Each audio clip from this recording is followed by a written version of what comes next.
Welcome to What the Health? Where anything health is fair game as we tackle the trends and bust the myths about health and wellness. Here are your hosts, Dr. Dan and Angela Toro. And welcome to another episode of What the Health. I am Dr. Dan here with my co-host, Angela. Welcome back, everybody. Before we get started, you guys know the drill at this point, our little disclaimer. We're here for informational purposes only, in no way offering individualized medical advice. Always talk to your trusted healthcare provider before making changes to your lifestyle. So with that being said, I think this is a big one, especially this time of year. We're surfing the sea of supplementation. Yeah, everyone, asking about what they can do to, better their health, New Year's resolutions, blah, blah, blah, blah, blah. Immunity, what can I do? Yeah, I'm sick, I'm tired, I'm overweight. Yeah, How do what's the magic pill? Oh my God, what's the next magic bullet? Oh gosh, and we're just inundated with all of the advertisements for all the clickbait is what I call it. Take this and lose 30 pounds. And this is all you need to do is take this one thing or buy this supplement, take this drink, do this. It's very tempting, but it can be very, very overwhelming and very expensive if you're constantly caught up in whatever the newest, I don't want to say fad, but newest fad or newest biohack, newest, this is the next big thing for weight loss or energy or boost your brain. Build muscle, boost your brain. Like all those buzzwords that you often see associated with supplementation. So how, where do we even start when we're trying to think about, do we need to be taking supplements? Which ones? How much? If somebody's just out there completely lost or maybe they have that entire cabinet full and it's like, do I really need all of this? Where should we really start when it comes to that? Well, and I think that's the most important, to start with the foundation of what is our philosophy on supplementation. And it is just that. It's in the word. Supplement. That's what is a supplement. Supplement is in addition to a good, healthy, quality diet. Like all those supplemental readings you were supposed to do in college. Yeah. And it's like, wait, not required? Supplemental. Yeah, and then that's where half the test questions come from. It's like, oh, shoot. But yes, this is always in addition to a good, healthy, well-rounded diet. And I know we have talked, we have over-inundated people with our talks about and discussions about what to eat and when to eat. And today we just really want to focus on, supplements and, when is a good time, maybe what should you be taking, could you be taking, and maybe some reasoning behind it. I am not the practitioner. I cycle personally. I cycle my supplementation, meaning that, I will go a couple weeks and be really, really good with it. And then I will go, a couple weeks and, not be taking it depending on, my routine, depending on what it is. And I think just like with foods, when you cycle different foods through the season, it's good to give your body a break and it helps it adapt better. I find that, it just works better for me personally. And again, a lot of the supplements that we recommend that you take, if you look at fat soluble vitamins, if you look at essential fatty acids, a lot of those are stored in your system because they're fat soluble, whereas more of the water soluble vitamins are not. I'll just ask you straight up, Angela, is there anything that you take every day and you absolutely will take it the rest of your life? You already know the answer to that. I am so bad. I am the one that has the cabinet full of supplements that I occasionally remember to take. So I would say the big ones that I try to be good about are the EFAs, which are the essential fatty acids. So a lot of people think of fish oil as how it's kind of mainstream marketed, but what's really nice about ours, which is why I like ours and I continue with it, is because I actually notice a difference when I'm off it for too long. It actually has the blend again of the different types of fatty acids, so not just from the fish oil, but the different sources. Well, I found that very interesting, and the reason I brought that to our office, fish oil is strictly omega-3. And again, if you get a fish oil, which is good. It's good. Yeah, absolutely. Essential fatty acids, omega-3s are so important. And there's mounds of research on the amount of omega-3s in our ancestral diets versus, our current modern day diet. And it's been significantly reduced. So, so many scientists were like, well, we need to get that ratio of omega-3 to omega-6 up, because a lot of people, because a lot of the processed fats, the seed oils, from processed foods and French fries and all that, fried foods, that's all omega-6 oil. But again, that's processed and it's fried oil. We're over inundated with the omega-6s.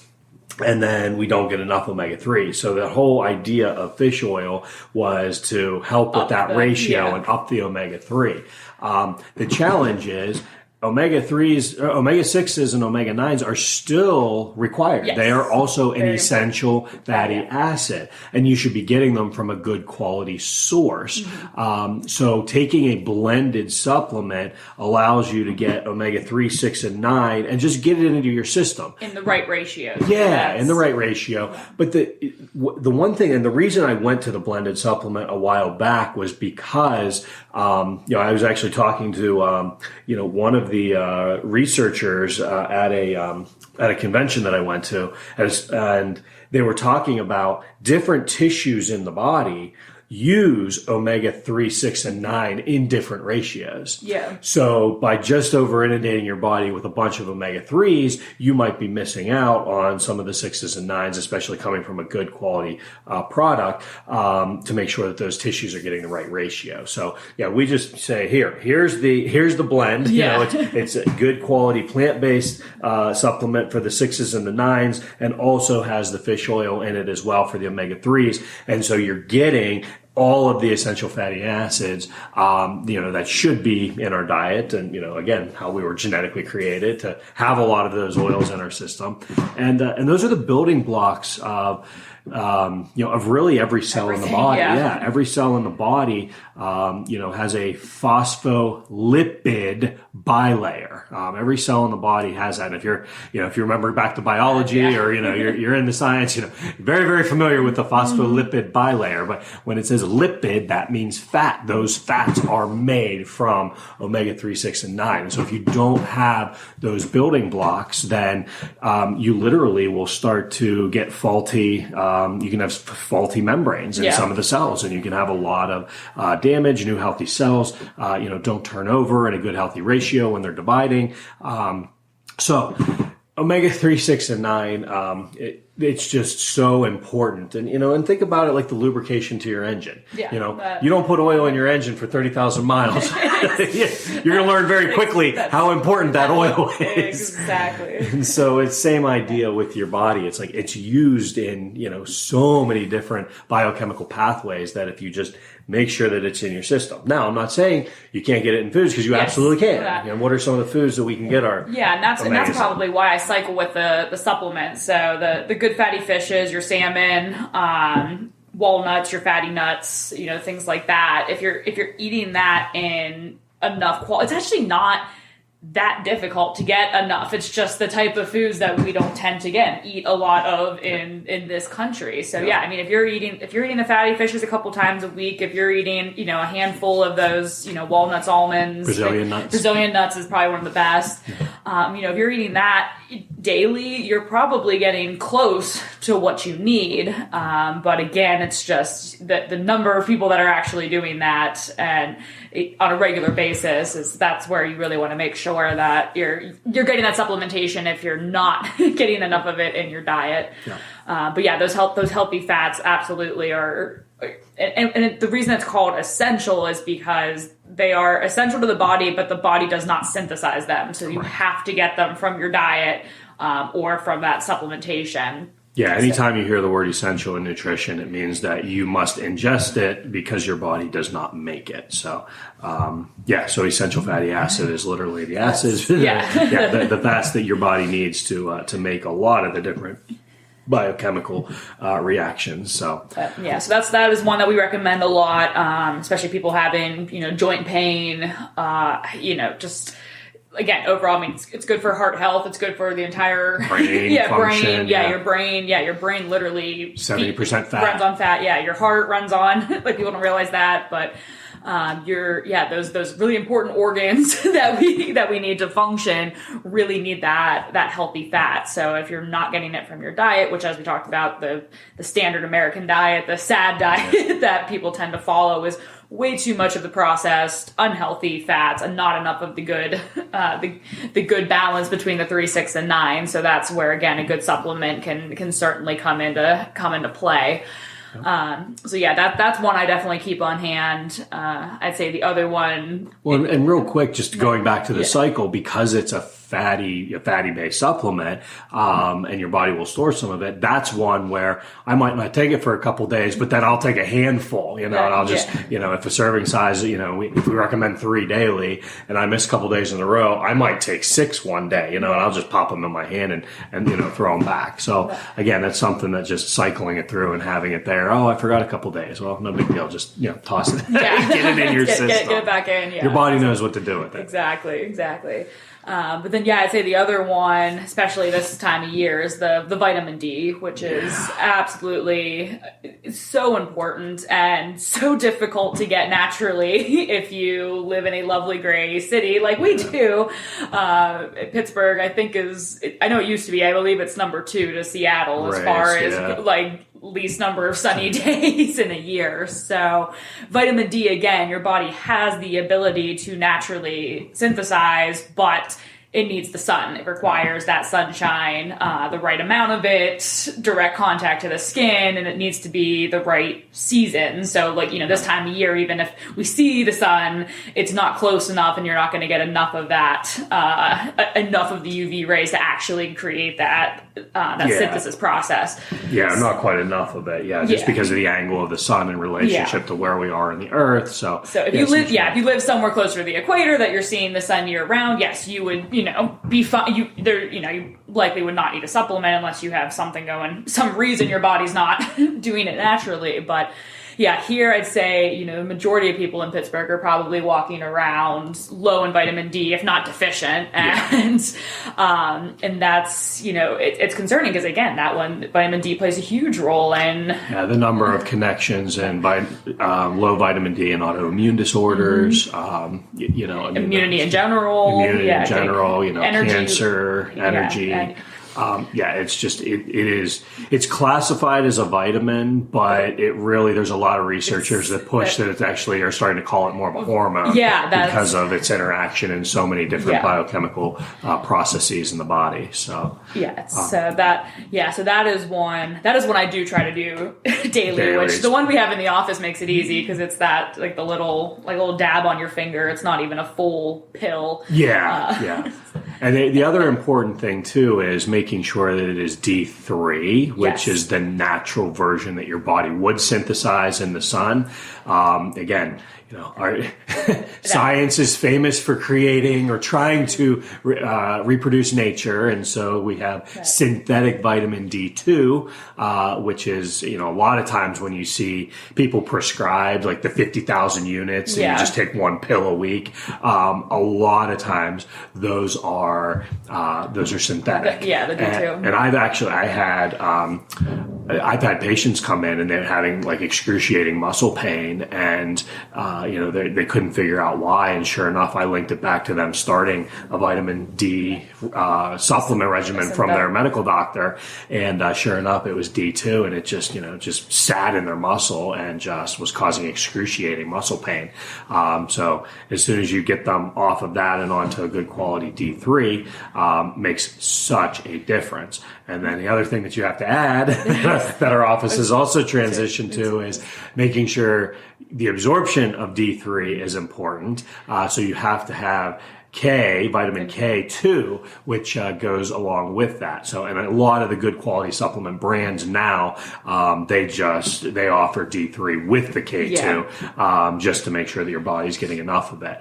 And I think, again, in part is if you're, Acai a lot of times comes in green leafy vegetables. Yeah. And so if you already have a poor quality diet and you just don't have, a good microbiome going on, maybe some breakdown of like the mucus lining, you're just not going to get the same absorption rate in your small intestine, for some of these, good healthy nutrients. So, just making sure that they're there, in the supplement, can just optimize that as you hopefully make the transition and decision to clean that diet up.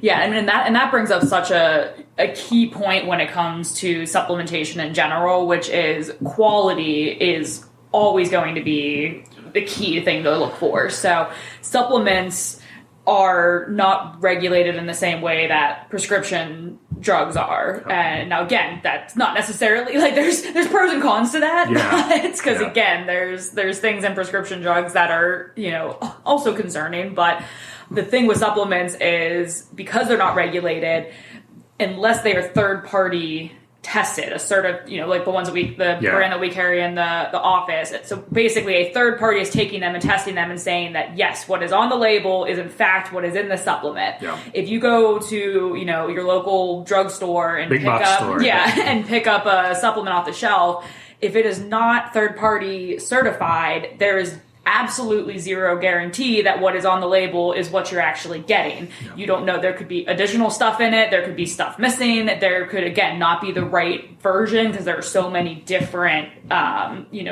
versions of what you're synthetic saying. Versus natural. Yes. Yeah. There's different combinations of things where it makes it more effective or less effective, more easily absorbed or less easily absorbed. So all of these things are really important because if you're taking a supplement that's not put together in the right way with the good quality ingredients that are going to be absorbed, you're essentially just... Might as well just flush it down the toilet. Literally, yeah. And actually, I know there have been studies done with the one-a-day multivitamins. Now, this was, I can't say currently, but I remember back in college when I was learning about supplements, and they said they actually took...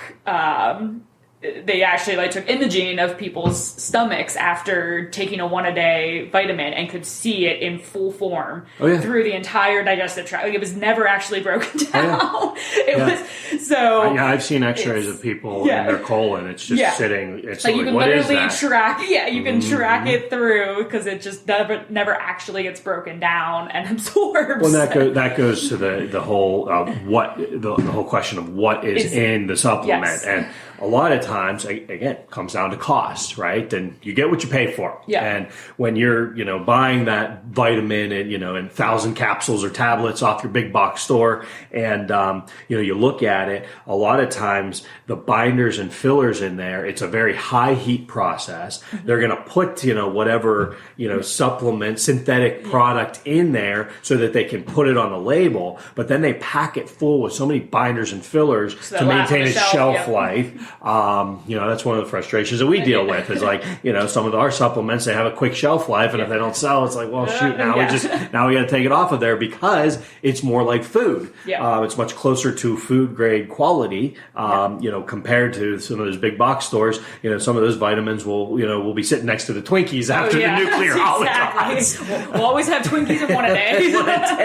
Because they're packed so full with binders and fillers. And that's just what you said. It's like the body that even your stomach acid, especially a lot of people have weak stomach acid as it is. Yeah. And so they can't even begin to break down the vitamin. So, they're not lying about what the ingredients are in there, but it's packed so tightly. Your body's never seen any of that. And and it's such a cheap quality, process to, get as many in. Yeah. And that's also why if you look at the serving size, they pack that serving size full. You'll see, 5,000%, 10,000% of your day. Yeah, because you're not even close to absorbing that. And so, so that's where, again, you get what you pay for, quality over quantity. And again, a good quality supplement doesn't have to be, because again, you could be out there spending a lot of money on, again, on some of those fad ones that we were talking about, and that still aren't good quality. So, you really want to just make sure that you're doing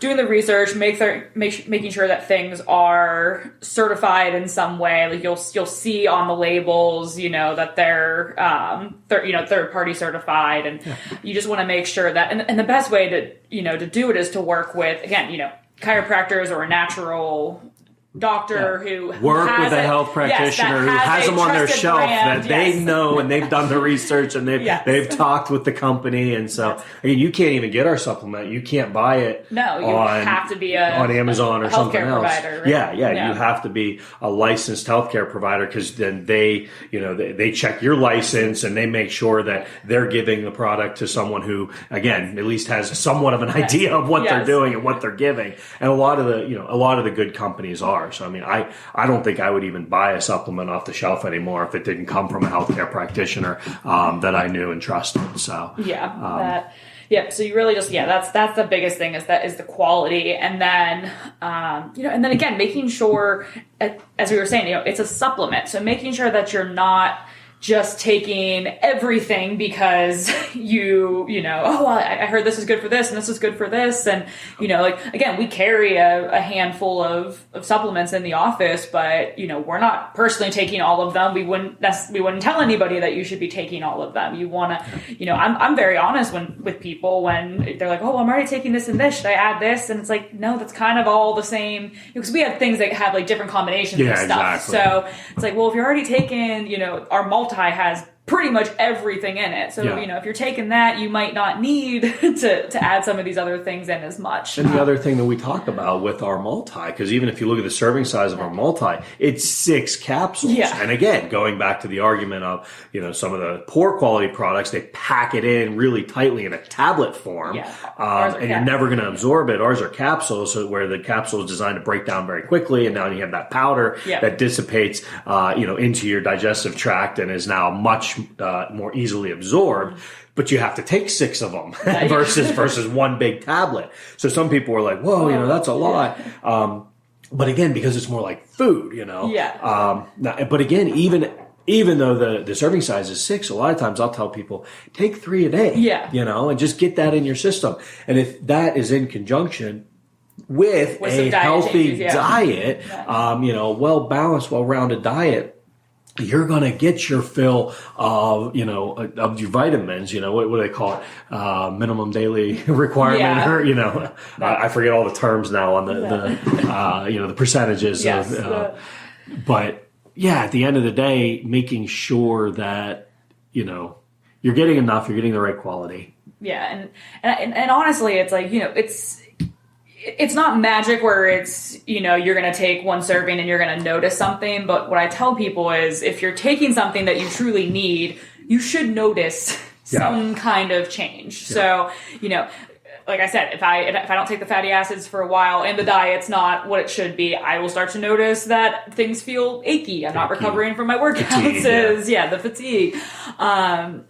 Same with the vitamin D and the energy levels, or the B vitamins, the energy levels, huge. That's the one I just discovered recently, where I was like, oh wow, I have so much more energy. I'm not napping every day because I don't eat a lot of red meat. So I realized I probably wasn't getting sufficient B vitamins. And, especially with your level of activity and how much you're burning through those in your workouts. So it was like, that was one of those, I was like, oh, hey, what do you know? But, you should be magnesium. That's another one I take. That's a daily for me. And that's one where it's like, again, if I don't, I do the Epsom salt baths almost daily, probably at least every other day. But if I don't, I'm definitely taking the supplement. And sometimes I still do the supplement on top of it, just because, again, how many milligrams you take a day? I do, because I do the Epsom salt so regularly, I do, I do 200 if I took a bath, 300 if I didn't. Yeah, I mean, and that is, I'll be honest, I have not really delved into the research much on magnesium, but again, I've heard some of the buzzwords, and some other trusted health professionals, the people that I go to for my information, talk about how magnesium is probably one of the most under-consumed, nutrients in our diet, and just how we are almost all, kind of like how vitamin D was, how we're almost all deficient in it. And again, magnesium, it's important. The magnesium and different, this goes for all supplements, but calcium if you look, calcium can be bound to a couple different molecules. Yeah. And those different molecules have different absorption rates in different bodies. But a lot of times, and this goes back to the quality, right? If you look at like calcium carbonate is chalk. Yeah. And a lot of times when you look at a calcium supplement off the shelf, look at Tums. I was just about to say Tum, the edible chalk. Yeah, it's literally chalk in your system. But the absorption rate on that type of calcium is so low. That's why if you take a calcium supplement, you'll see how significantly high percentage the recommended dosage is, so they want you to take, 5,000, 10,000% of it. The same thing with magnesium. A lot of times magnesium is bound to a number of different ones, and there's like 3 big ones. I'm going to forget what they're off the top of my head. Magnesium glycinate is one of them. But there's, like 3 major, compounds that magnesium can be bound with. And again, different absorption rates. So a good quality magnesium supplement will tend to have, 3 or 4 of the different, molecules that magnesium is bound with. So that, again, depending on the person, you're going to get that, you're going to get the absorption rate that you're looking for. But, I have really, really moved to, if someone has any sort of muscle tension, headache, energy, challenge, just overall joint pain, like good quality magnesium supplement, 400 milligrams a day. I had a gentleman who I was working with this past week. It was like, he was getting really, really bad headaches. Again, he under a lot of stress, and his started a new nonprofit organization under a lot of stress financially because of that, and just having excruciating, back of the head headaches and going down into his neck, really, really restricted in his neck. Again, getting some changes on his thermal scans that we use in the office, but it was like, just not quite the expectation because he was young. He's in his early 40s. Yeah. Usually I expect a certain amount of, change and reduction in a pain level, after a certain number of visits. And, he just didn't quite seem to be getting there. And I'm like, you know what? Take magnesium, try magnesium. He started it on Friday. By Monday, when he came back in, his headache was like almost completely gone. And that was after, again, 9 or 10 out of 10 pain headaches for, almost 3 months. So, that kind of stuff, it's like, magnesium. And again, part of it is we've been so over inundated with calcium for so long. Oh, take calcium, take calcium, take calcium. But calcium and magnesium work in exchange in the body. And if you over inundate the body with calcium, a lot of times it'll supersede the magnesium. And so, really, I don't even recommend calcium supplements anymore. I just don't think, if you're getting good leafy green vegetables, and, you don't need calcium from milk. If you're getting some good leafy green vegetables in there, and you're doing a good job with and even if you eat any meat too, because calcium is in animal muscle tissue. So if you're getting red meat, you're eating chicken, you're getting calcium levels pretty sufficiently in your diet. So I don't even recommend calcium anymore, but I will move more to magnesium unless of course someone has severe, they're heading towards osteopenia or paralysis. That's a different. But again, as we always talk about, it's almost more important that they're up moving around, adding resistance to their body, to maintain that balance there. So anyway, I just went on a lot for magnesium. But again, it is. It's that important, and especially anyone who is active, for sure. But like we said, we have so many people that getting muscle cramps at night, or just those unexplained aches and pains, and a lot of those can be easily taken care of with these supplements, and that's I think that's really how we like to focus it too, because again, we could easily tell everybody, just take this multivitamin, but again, being able to pinpoint, and then again, somebody like that, if they were if we started them on 20 supplements, you wouldn't know what. So it's like, okay, you started this one, immediately feel better. Well, clearly that's having an impact. So then you can get to the point that you're just, you have it in that maintenance cycle. And if you find something that works, then stick with it and make sure that you're making that part of your routine. And again, not necessarily doing too much, letting the body naturally do what it can, get what you can from the diet, your diet, your lifestyle, all of that. But then again, supplementing what you truly need, because it's either too difficult to get from the diet or just, again, our overly processed, convenience-based food is really detrimental, and that's we talk leeches, about we talk about that a lot. So just making sure that you're doing what you can to help give your body what it truly needs. Again, the essential nutrients, making sure that it's not going too long without those, so that it's able to function. And again, if you're having unexplained fatigue, brain fog, achiness, digestive issues, just kind of all that unexplained stuff. Sometimes it really just comes back down to the diet and to those basic nutrients. And are you getting, we have more access to food than any country. Time in our history. Yeah, any time in our history. And yet we are probably sickest, surprisingly malnourished. And it's just, it's not overfed, undernourished. Exactly. So, making sure that you're really giving your body those basic. We always say it's simple, but it's not easy. Yeah. It's like, again, look at our ancestors, what they lived on. It was very basic, and you can argue which ancestral type diet is best, but again, the basis of all of that is it was real food. It was if it was meat, it was real meat. If it was plants, it was real plants. Well, that's a great point, because I still, in fact, I just had a patient yesterday recommend this one documentary that she started watching on Netflix. And it was a limited docuseries. And so I started watching it, but I could immediately already tell just in the first episode of like how they're starting to push a little bit one way or another. Yeah. And it's like, the problem comes down to quality, right? Yeah. If you look at like the Inuit population, in northern Canada and, Alaska region, like 70% of their calories came from blubber off of whales.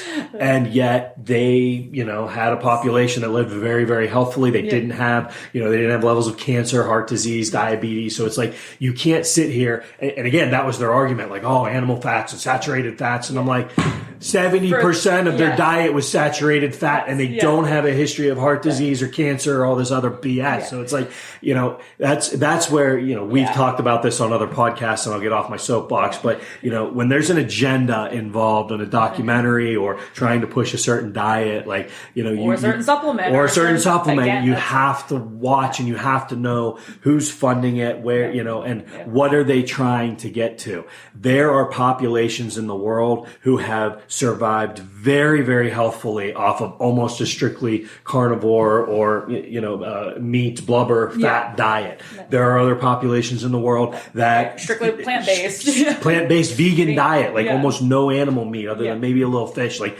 there are, so there is such a wide variety, and there are ways to get it in everything. And there's even, there's even ways to actually get certain blood testing to know what you'll be sensitive to. And we'll talk about that on a whole other podcast. But really, at the end of the day, I don't think it's necessarily one specific perfect diet for any one person. It's about each of us. We're such a melting pot anymore of different ancestries, right? And I think that's why we're, struggling so much in this country. I mean, it's because, again, we have access to all of this garbage, essentially, that's designed to be delicious and addicting and make you want to keep eating it, even though it's literally killing you. And, whenever, you see people that are like, oh, I can't believe that, anybody still smokes in this day and age. You know how bad it is for you. It's like, well, I can't believe anybody eats McDonald's or Dunkin' Donuts. I mean, it's like, you could say that about literally anything that's chemically,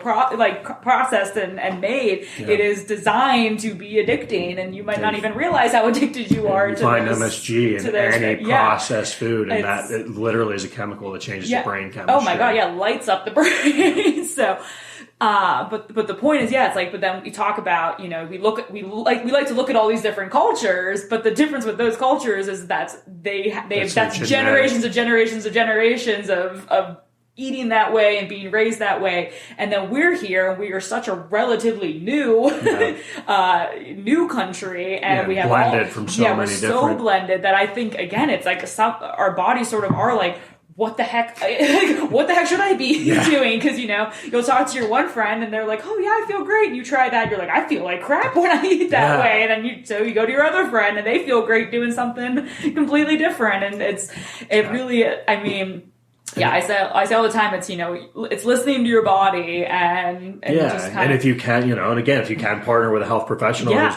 going to do certain testing to see what your blood chemistry shows, to see what some other tests show on whether or not what you're doing is helping or harming you, that's important. The fact that this idea that we're just going to have one, just go to see one, medical doctor as your primary health professional on your team. It's just like, it's sad, but they don't know anything about diet, and they don't even take I think they might take a class if anything. They get a couple hours throughout their entire medical training. So it's like making sure that you're pairing with a professional that is going to figure out if you're harming or hurting yourself. But anyway, so just to review, sidebar there, supplements. So the main ones we talked about that we kind of are pretty routine about is the blended omega essential fatty acid supplement that would cover omega 3, 6, and 9.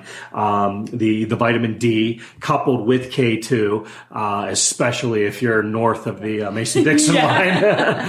If you're in the northern half of the United States, definitely would want to consider that in the late fall through winter, early spring. And then the magnesium, as getting that in on a daily basis. But those are kind of like the three big ones. Just to finalize, is there anything that you cycle for anything specifically? Like if you notice you're feeling under the weather, or training wise, anything that you would do on just like a hey, this is showing up, I'm feeling this, so I'm going to take this supplement.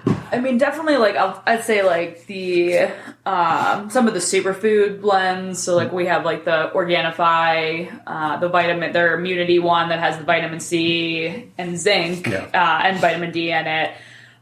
I'll take if I'm feeling something coming on, or their greens, pretty much anything that's like a boost of antioxidants. I do more. I used to do them regularly, and then again, I found I seem to do better when it's where that's a little bit more of like an as needed basis. But with the training, like I said, the magnesium and EFAs, I noticed the biggest difference. But no, I haven't. I've tried a lot. I've tried a lot of stuff over the years that's supposed to help. But I swear by my Epsom salt baths. That's been the best thing. I do a ton of other stuff for recovery, and but I think again, just trying. But you also eat a very good, healthy diet most of the time. Yes, 80%. Try to. Yes. But I would even argue 90%. I eat pretty clean, because I noticed anymore, again, like when I eat out, I feel like crap, and that's just not worth it. So, I think, again, with the supplements, it really is. I will say that I'm the absolute worst. I try to be regimented, and then, again, the cycling seems to just work best with my lifestyle and mindset. And again, it's about adaptation, right? You're taking it as a loading dose, and then again, you go a couple of days or a couple of weeks without it. And it's like, your body knows what to do. It's incredibly adaptable. I mean, that's why, we're able to eat this processed food and still live into our, 60s, 70s, and, again, very unhealthfully, but the fact that we can eat some of this processed food that's essentially poison, and the body can still maintain a level of life for 6 or 7 decades. I mean, the life expectancy is low 70s right now, depending on male or female. The fact that we can do that, I think, just shows you the incredible adaptability of the body, and we don't have to eat that absolute pristine diet. But the more we can eat the idealistic diet, the more healthy you're going to eat, be for a longer, many more decades. So diet, food first, real food, whole food first, supplement what you, and quality. Quality is key. So. Very good. Well, if you have any questions, as always, we have a ton of information on our website, Turo, Turo, familychiropractic.com. And if any of this resonated with you, if you have more questions, feel free to reach out to us directly, and we will see you at the next one. Thanks, guys. See you next time. You've been listening to What the Health with Dr. Dan and Angela Toro, brought to you by Toro Family Chiropractic. To learn more about the resources mentioned on today's show or listen to past episodes, visit www.whatthehealth.world.